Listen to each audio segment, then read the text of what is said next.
Welcome into Studio 73, everybody, and welcome to Outside the Huddle. I'm Laney Johnson. And I'm Tobey. We're going to start off talking Patriots as we always do here, and they obviously struggled last Sunday, losing to the Buffalo Bills 16-0. Thoughts on that one? They looked bad. I don't think there's any way else to say it. Jacoby Brissett, obviously, torn ligament in the thumb. He didn't get the ball moving. We couldn't get the rush Three going. pass attempts in the first half. Yeah. How do you explain that if you're Bill Belichick? Yeah, we couldn't do it. Rex Ryan obviously had this circled on his schedule since, 2004. So I think if he couldn't do it last week, he was never going to do it against Bill Belichick. And I think the defense for the Patriots also struggled, missing 19 tackles. You don't really see that out of the linebackers and the deep safeties and stuff like that. You really don't see that out of the Patriots. Yeah, it was really uncharacteristic of the Patriots, but I think they just mailed it in because this week we get Tom Brady back. Tom Brady is finally back for the New England Patriots. Obviously, he's been at the helm for this team for a number of years, almost over a century. He is the best quarterback in the NFL. I think we both agree on that. Yeah, by far. And looking ahead at this week against the Browns in Cleveland, Brady is 5-1 against the Browns all time. Hugh Jackson, first year with the Browns. He's the fifth head coach in as many years. And they're 0-4. Yeah, exactly. I mean, does anything scare you on that team? Not at all. Honestly. I'd say the only thing that sort of intrigues me about the Browns, I guess, is Terrell Pryor. I mean, a quarterback switching over to wide receiver. He's actually been a decent fantasy pickup. I picked him up off the waiver wire a couple weeks ago. He had 33 points one week. He's kind of played mostly wide receiver, but he has gotten some time at quarterback. Right. Other than that, nothing else really scares me about the Browns. So they're starting Cody Kessler, the rookie out of South Carolina. Don't think a lot is going to happen there. But the thing I'm worried about is Gronk. Yesterday, NFL Network's Mike Garafolo reporting that Gronk is still not right, still hamstring, still bothering him. I'm a little worried about that, but I think with Brady back in there, he's going to get more targets, going to get more reps, and I think he's going to... Yeah, he's just been blocking, really, a lot of the time. He's been in there mostly for the snaps, blocking-wise, and I think that he does so many good things. I mean, we saw Martellus Bennett really come out of his shell last week versus the Bills in the loss, but I think Gronkowski's going to help the Patriots definitely if he is, healthier than people are saying, or we really don't know the story right now, but hopefully he's healthier for the Patriots. I'm going to pick the Patriots in this one. Oh, me too. I think Patriots by 3 touchdowns. I got you on that one.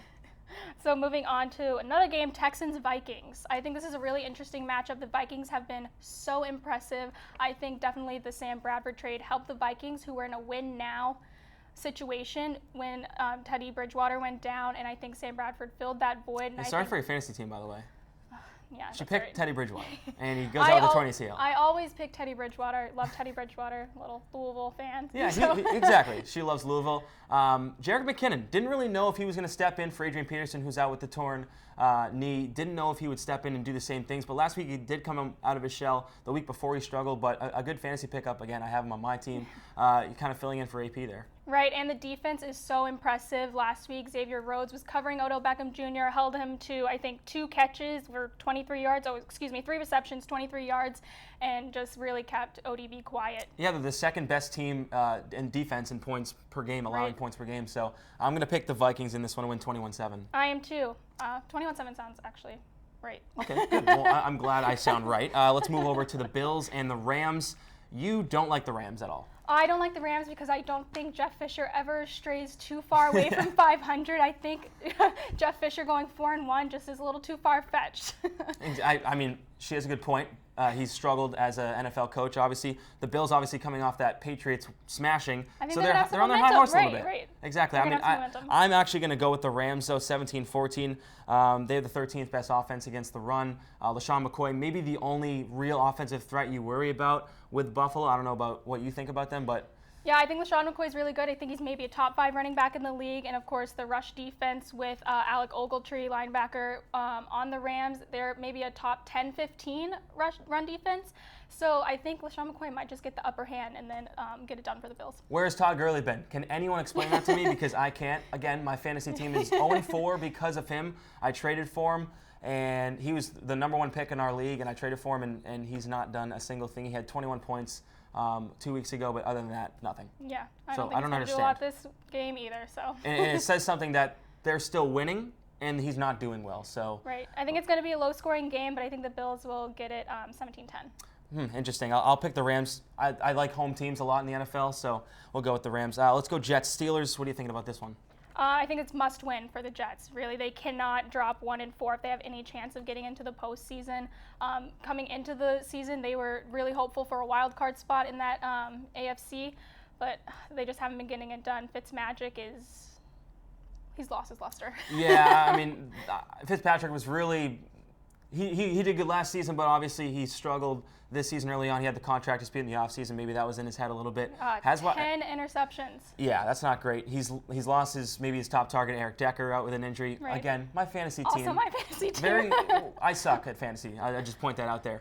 But the Steelers, Le'Veon Bell. Fantasy owners are so happy to see him back. Le'Veon Bell back. The Ben Roethlisberger, Antonio Brown connection, unreal. There's probably going to be more twerking, more fines. I'm okay with it. Exactly. So I definitely think the Steelers get it done 21-10. I'll call it 33-17. Oh, I like that score. Yeah, That's exactly. a good one. Yeah. Okay, moving on. Bucks, Panthers. Of course, I love the Panthers. She wanted to talk about Cam Newton again. We'll let her do that. Even though Cam Newton is maybe out. See, the problem with Cam Newton this season, I think he hasn't been right since his hit week 1. I think he got his bell rung. I don't know if it was concussion week 1, but he definitely is out with a concussion right now. We don't know if he's starting or if Derek Anderson will be starting. So we'll see how the timetables on that is Monday night, so he gets an extra day to kind of get things right. But Exactly. I don't know what's going to happen there. And the Panthers let up 48 points to the Falcons. Julio Jones went off in that game. I mean, that's a fantasy pickup that you had to have, and people who didn't have him are crying right now. I was crying a little bit. I wasn't playing against him, but yeah, exactly. And the Bucs coming off a 27-7 loss to the Broncos, that's not surprising. They've actually kind of underachieved a little bit. I think Jameis Winston coming into the season was looked at to be in the top echelon of quarterbacks. Right. He struggled. Right, so something I was really looking forward to about this game until last week, I thought the matchup of Cam versus Jameis would be awesome. Cam reigning MVP, coming off a Super Bowl loss, but like Super Bowl contender, of course. And then Jameis Winston, Rookie of the Year, both first-round draft picks. I thought it would have been a great offensive matchup just to see what was going to get done, but it looks like Derek Anderson's going to get the start. Yeah, and their Bucs defense not great. Second most points let up per game. So I'm going to go with the Panthers on this one. I don't really care who's at quarterback. I'm just going to go Panthers 24-14. Of course, I hope the Panthers win, but I think Jameis is going to have a game and going to go off kind of like he did week 1, and it's going to be 31-28. Wow, I like that. So that's Outside the Huddle. I'm Jacob Tobey. I'm Laney Johnson. We'll see you next time.